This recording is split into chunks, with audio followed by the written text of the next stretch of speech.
This week in the Regency, it's fashions for May. And when I look for fashions for May, for the second week of May, I found a new thing that I had not seen before. This was what you might call an infomercial.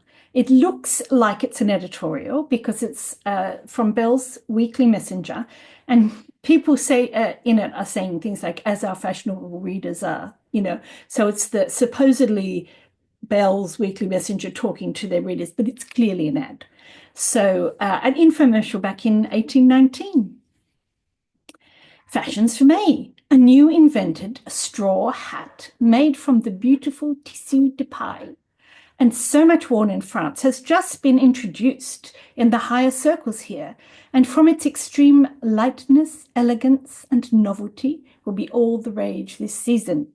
As our fashionable readers are so much interested avec le mot de jour, we are induced to hand them the address of the importer. Yes, I'm sure they were induced by Mr. Mormon Brown's money. Isn't Mormon Brown a great name? I'm going to try and find out more about him. Understanding they are to be had solely at his magasin, which means like department store, 3 Newman's Road, Lincoln Inn Fields. And Lincoln's Inn Fields was mostly for lawyers and barristers and solicitors. But the nearby street, it's also like a suburb. This is unfortunately what number 3 Newman's Row looks like now. But there were some very beautiful Georgian houses there at the time, and presumably that's one of the ones that he was in. So back to our regular programming of Fashions for May, we're with the Suffolk Chronicle. And once again, we have one dress from La Belle Assemblée and one from Ackermann's Repostiory. So I have a theory about that, which I'll come to in a minute. Fashions for May, walking dress, pelisse of light fawn-coloured twilled sarcenet or satin, elegantly ornamented with trimming of the same en longuette.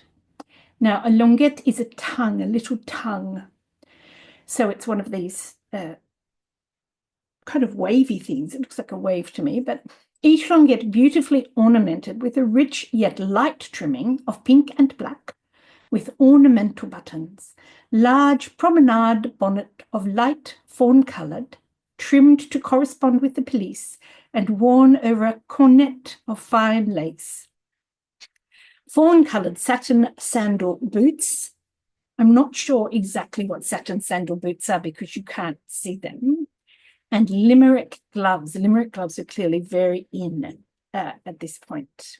And they would be literally gloves from Limerick of a particular kind of leather. So usually, of course, we have 2 from the same magazine. But today we have 1 from each, and possibly that's because the second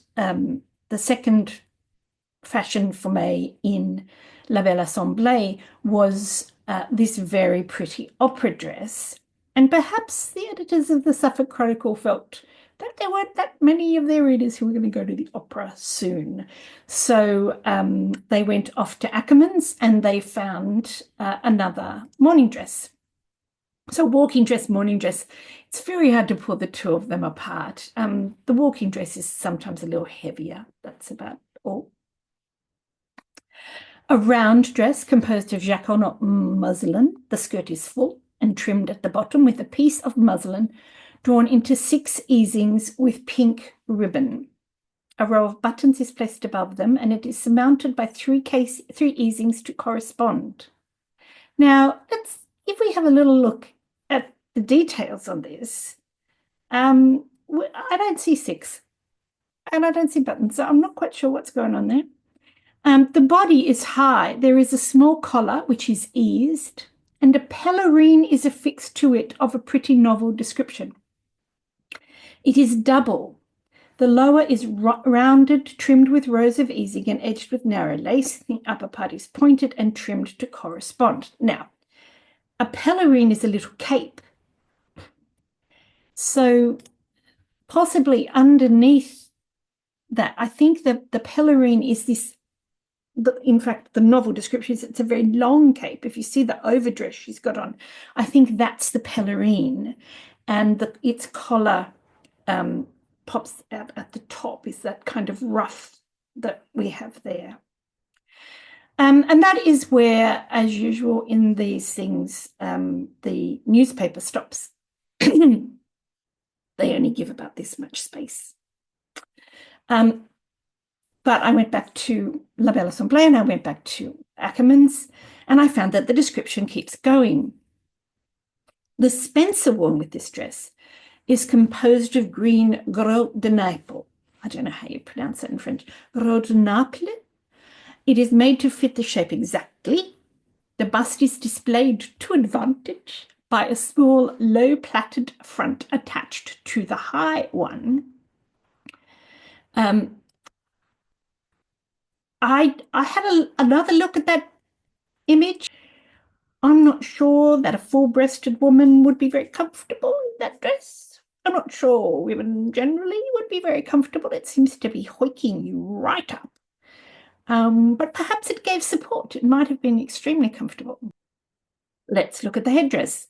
Headdress, a hat composed of cork. Yes, you heard that right, cork. Like cork from a bottle. Cut in a new manner. Turns out that cork hats had been around for about 9 years at this point, although initially it was just little bits of cork put on as decorations. It is intermixed with green satin and lined with the same material. The crown is of a moderate size. The brim is rather large and of the same width all around. It is ornamented with a beautiful plume of feathers to correspond in colour with the cork. A small cornet, there's that cornet again, they're clearly very, very popular, with a double border of pointed lace. And in this, the cornet is a kind of cap. And again, we have the Limerick gloves and green shoes. Now, if we look at the headdress, you can clearly see that the cap and the hat and the cornet are entirely separate. And so a woman would come in and lay her hat aside, but keep her cap on, particularly if she was an older married woman. And we are indebted for both these dresses, in this case just one, because this particular Suffolk Chronicle only used one, to Mrs. Smith of 15 Old Burlington Street. This is one of the reasons I like going back to the original magazines, not just because they have the images, the plates, but also because we get to find out who made the dresses. Unfortunately, 15 Burlington Street, Old Burlington Street looks like this now. But if we just turn around and look at the other side of the street, it looks like this, and that's probably what it looked like in 1819. Before they started manufacturing really big plates of glass, shops had small windows. And so the kind of building that had apartments above it, rooms above it, was perfectly reasonable to have as a shop. It's only later, as shop windows got bigger, that we start getting that really identifiable look. I mean, it was happening in the Regency. It was absolutely happening in the Regency, but it was a thing that was in progress. And not everybody had a display window. It was something where one went somewhere discreet. In this case, Mrs. Smith, just down the road, round the corner from Mrs. Gill from last month. And Burlington Street and the surrounds are clearly where the modistes were gathering in the Regency. Now, one of the nice things about this particular Spencer, the reason I focused on it, is because later on in the magazine, Ackermann talks about how, well, Spencers are just the same as they've always been. Spencers and pelisses remain the most common form of outer garment, and they're mostly exactly the same as they were, except for the one we just showed you, which is absolutely new and exciting.